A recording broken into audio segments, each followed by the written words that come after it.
So now that we've established what de-risking is, first in its implicit form and then in its deliberate form, the question is, what does the critique of de-risking entail? Is it about exposing the fact that private-public partnerships are a scam and just an excuse for privatization, and so therefore we should sort of attack the very logic of de-risking? Or, considering where we are and the circumstances, we should think of a critique of de-risking as saying, well, if you want de-risking, in other words, if you want to mobilize private finance to do good while they do relatively well still, maybe you need to add what you call sticks to the carrots that exist now. Okay, so I would say there have been two sorts of responses to my work. One is to say that the critique of de-risking that I am developing is a kind of almost a sort of vulgar Marxist account of the state subordinated to the will and the profit imperative of private finance in this case. And the second critique is, well, not all de-risking is bad, and we could design de-risking in a way that both recognizes the political limitations of transformative state projects. Not everybody can conjure up out of nowhere some kind of a new political system in which spending large amounts of public money is possible. Instead, we should think about de-risking with guardrails, right? And let me take you very quickly through these two critiques, because I think both are in some ways, the first one is a bit unfair, and the second one is probably imagining de-risking with conditions or with discipline that I'm not sure is possible. So the first one on is de-risking or a critique of de-risking simply a kind of new take on the old Marxist view that the state is basically eventually, immediately, ultimately subordinated to the interests of financial capital, that somehow the ruling class, as Fred Bloch used to put it, the ruling class does have class consciousness, it knows what it wants, and it just gets there, and it gets the state, it enrolls the state in achieving that. And I would say that de-risking is not a totalizing project in which once the state announces that it will do de-risking and it will create partnerships with private capital, those partnerships unfold quickly, smoothly, seamlessly, and they just lead to the total privatization of social and economic life. And let me give you the example of the European Union, because I think that's a very instructive example of how de-risking can very quickly become something else, a different kind of animal that can lead us into a very different state-capital relation. So when the European Union in 2015, under the new Jean-Claude Juncker Commission, says we can't do austerity anymore, this is fraying the social fabric in the Union, it's creating too much political tension, what we will do instead, there is a kind of move towards green capitalism of some sort. They say, okay, we need more public investment, we need more private investment, we will put these two together, public and private, in a kind of de-risking logic, and this will get us out of this austerity-driven contraction or stagnation that we find ourselves in. And as the observers and analysts point out that the kind of de-risking magic that was involved in the Juncker Commission's calculations, that they were supposed to mobilize, I don't know, to the order of 10 to 20 euros for in private capital for each euro in public money put in the project, as they call it, voodoo or magic or whatever else, the Juncker Commission responds, well, you know what? Instead of simply creating a kind of vehicle or an institution that would do de-risking and will mobilize private capital, what we will do to advance our project of green capitalism is to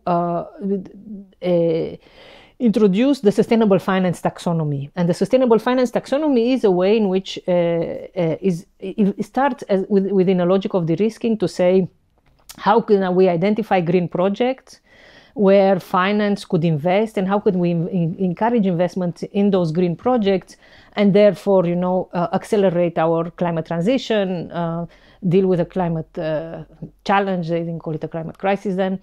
And the sustainable finance taxonomy that starts as a de-risking project, it very quickly mutates into the European states together collectively, kind of trying to create a project to discipline finance into green priorities rather than to bribe it, because de-risking is a bribing project. It says, I need to identify how much subsidies or regulatory or fiscal I need to give this project or this sector or this financier in order for them to invest.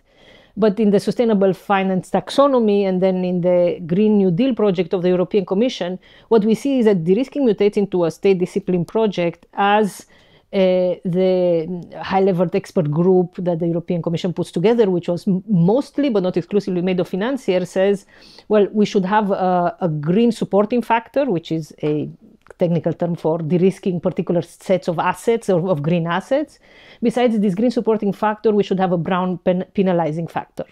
And this is where you see one of the most important political struggles between the state and private finance unfolding in the age of the new Wall Street consensus. It's a struggle that features not just BlackRock, although BlackRock is kind of, because it's by then is the largest global asset manager, is the largest financial institution in the world. We're all keeping track of what BlackRock does, so it's much more visible. But BlackRock, European banking lobby, the European capital markets lobby, everybody is lobbying very hard, because all of a sudden the European states are saying, we should discipline private capital into our climate priorities. We should create a framework in which if they choose to lend to dirty activities, we will penalize them. We will make it more expensive. We will bring sticks alongside carrots, right? And this project lasts for, I would say, in some weaker form or increasingly weakened form until the Russian invasion of Ukraine, which completely flips in many ways the political priorities of both the European Commission and the political power and the lobbying power of a private finance. But we had, let's say, 4 or 5 years in which de-risking threatened to become a strong state project that disciplined capital, and that said, one way to get the trillions of institutional investors, like the pension funds from the US or the pension funds from the Netherlands or from Denmark, one way to get them into climate investment is to give them bribes, is to de-risk. The other way is to basically punish them if they invest in dirty activities, and that's, you get automatic reallocations because it's much more expensive to go there. And then the European Central Bank does the same, and sometimes I joke that the European Central Bank is probably the most, it's an embryonic but the most visible example of a green central planner that we've had since 2008, because the European Central Bank said, I don't need the taxonomy, I don't need to think about the brown penalizing factor, I'm going to do my own thing. And my own thing would be, well, it looks like I'm going to penalize the issuers of dirty corporate bonds, that are financing dirty activities, and I'm going to design a framework for doing so. And it did it for 9 months between 2022 and 2023. So we have all this, realignments or escapes or redirections of de-risking projects into something more state-driven. It's not necessarily that the state always starts with de-risking and ends with de-risking. There are possible political other political trajectories possible. As to can we do sticks and carrots at the same time? To me, de-risking is fundamentally inconsistent with a sticks and carrots framework, in the sense that the premise of partnership between the state and private capital is a premise of, I take risks, you invest, but I put you in the driving seat. This is how I think about de-risking: is you put private capital in the driving seat, You establish the direction of travel, as in you're saying, okay, I'm going to de-risk for these sectors or for these activities or for these infrastructure asset classes or for these industries in the Inflation Reduction Act. That's the direction of travel, but you're in the driving seat. You put I don't know, let's not use fossil fuels. You put electricity in it. You decide the speed at which you go. I will just subsidize some bits of it, but private capital is in the driving seat. And the moment we start to think about carrots and sticks, we have to think about the state in the driving seat.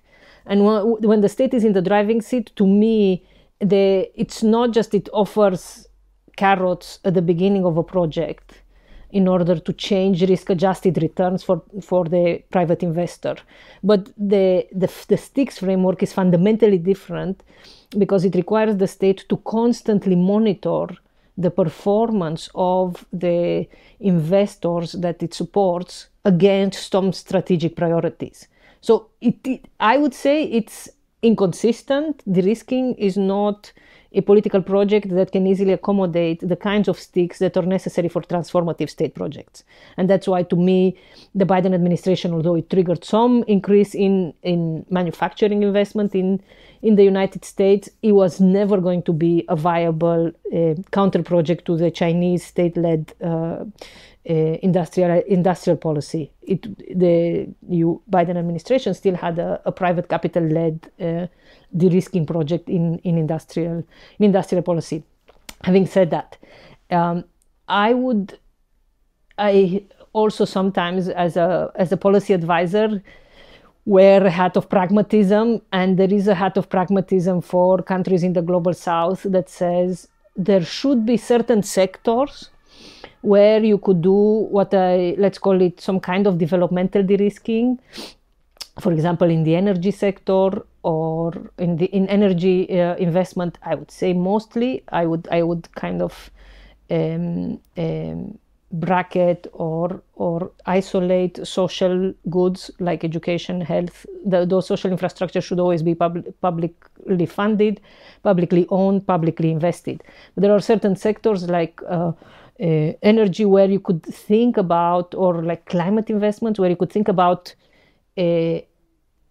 creating some kinds of conditionalities and some kinds of small sticks for investors, because you have technological and financial dependencies that you cannot simply overturn in the life of one political cycle, and then you can say, okay, I will try to mobilize private finance, but it's going to be it's going to be an attempt to be a more equal relationship, where not only where we are distributing profits fairly, where it's not just that I'm assuming the risks and you get the return. So there could be some there could be some areas of de-risking where a combination of sticks and carrots might work.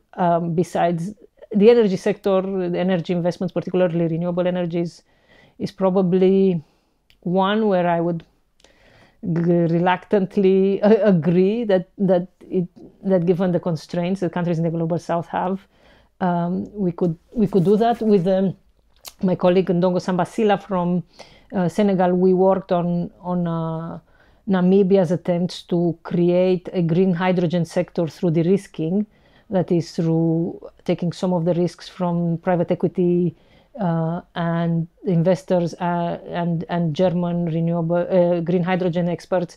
And what we argue there is, okay, if you do the risking for this green hydrogen sector, if it gives you significant foreign exchange resources, but they have to be paired with a very clear, elaborate industrial strategy in which you create forwards and backwards linkages with the green hydrogen, with the risk green hydrogen, and you use some of the revenues from there in order to support your local economy, in order to do industrial upgrading. So it could be used in conjunction or together with industrial policy strategies, but never just as the vehicle for industrial policy. We won't get into it now, but the problem, there's an extra problem with the Namibia project, which we touched on when we interviewed Eyal Weizmann is that the government of Namibia, in going on with this project, is also using it in part to sort of cover up and negate the Nama and Ovaherero genocide of the early 20th century. So that's an extra problem. We won't get there.